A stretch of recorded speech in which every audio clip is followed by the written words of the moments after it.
Hello, welcome to Simply HR channel. Today in our session we are going to discuss on the various criteria or the parametric basis to select a selection method, employee selection method.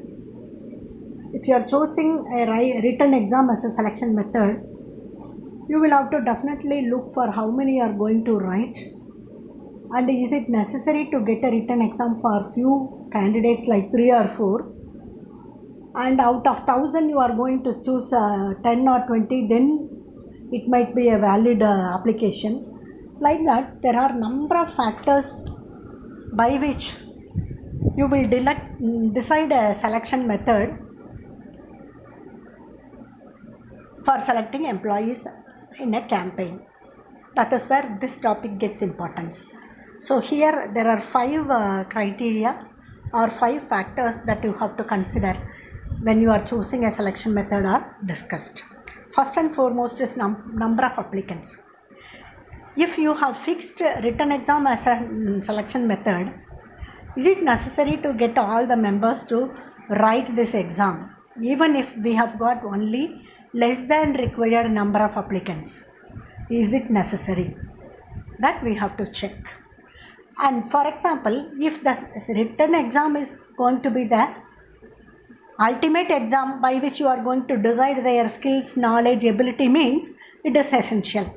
Whoever it is, how many number of applicants you received also, that is the ultimate test that we are conducting, means that is essential.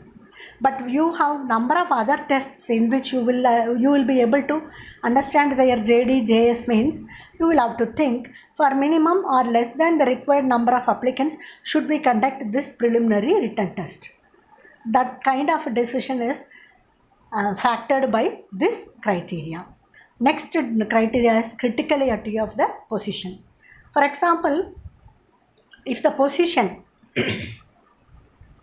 is a rare position, maybe you are looking for a foreigner who is trained for a foreign skill or foreign language, foreign ability, and you can't get that kind of a profile in your locality or across your country, then that's a position which is very critical. In that case, if you are looking for foreigners to apply for your positions, there you can't insist on certain local criteria, isn't it? Because they are foreigners and you can very well exempt them from being capable of addressing local criteria. That way, criticality of position is a very important factor by which you can reduce a number of selection tests, or you can even include a number of selection tests. Maybe in the same condition, if the same foreign example, like foreign candidate, if you take for an example, his proficiency in the language from the country in which he is coming, it's a very important test, isn't it? So language testing, if you are looking for a local candidate, language testing may not be that serious.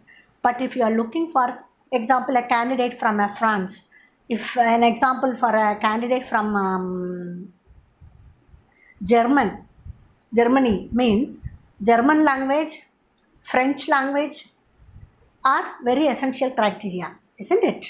So in that case, that selection test you can't skip.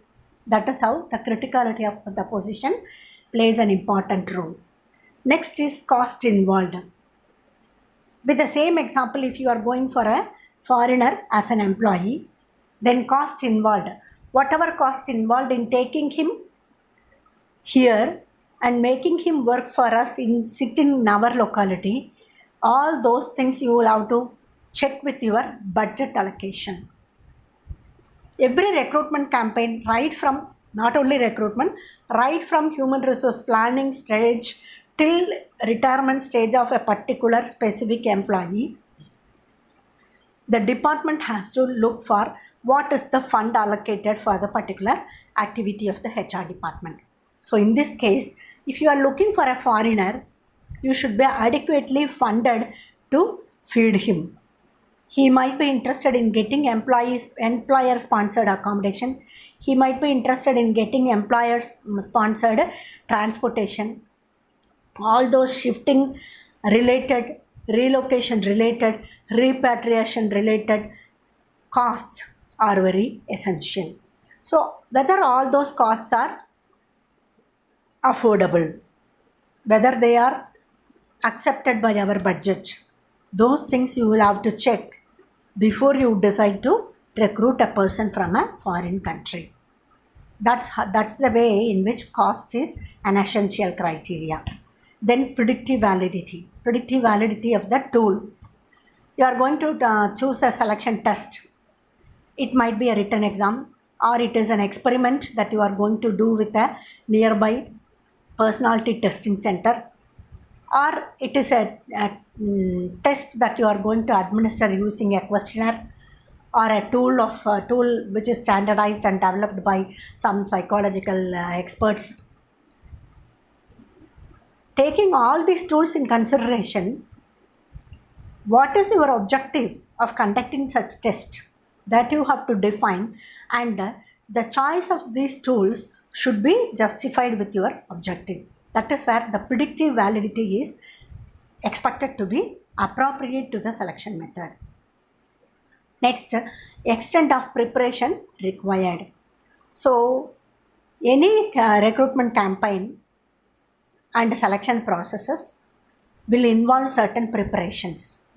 Preparations in terms of the place that you are going to use for the processes to be completed, the people that you are going to involve, the cost that is involved, then the time that is required. Depending on all these things, you will have to think of extension of preparation required to administer a selection tool. For example, if you are going to go for a medical checkup as an employee selection test, you might ask the employees to go and approach a legal authority or a medical advisory as recommended by laws. And he is going to be the source from which the applicant is supposed to produce his fitness certificate, like certified surgeon, isn't it? If not, you are not going to rely on outside sources. You are going to engage your own doctors, means that doctor of your appointment may administer certain tests, and he might take some time to give you the final result. In that case, how many days the result may take? That is also a criteria which comes under extension of preparation. So you are expecting the applicant to be exposed to the tests of your doctor, and the doctor will take certain time, certain days to complete the test, assessment, analysis and give you the output. In that case, if the test and assessment for final result takes 3 days, means your preparation to conduct the test should start 5 days before. 5 days before the requirement, isn't it? That is how the extension of preparation is a criteria. In another example, if you are going to involve your HODs in the selection process, then all the HODs should be available during your period of selection, during your days of recruitment and selection, isn't it? If the period of selection is March and April, means these 2 months are the critical months wherein all HODs are engaged in auditing and financial closing regarding engagements. Then will they be available during those period? No. So what will you do?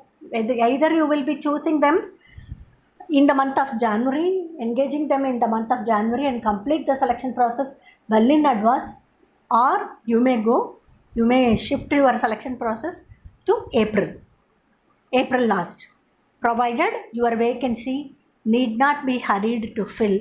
It can be taken for another 6 months gap, means this is again possible. This is how extension of preparation required depends on a number of factors. All those factors should be taken into consideration when you are choosing a employee selection method. With this, let me conclude this session. Thank you.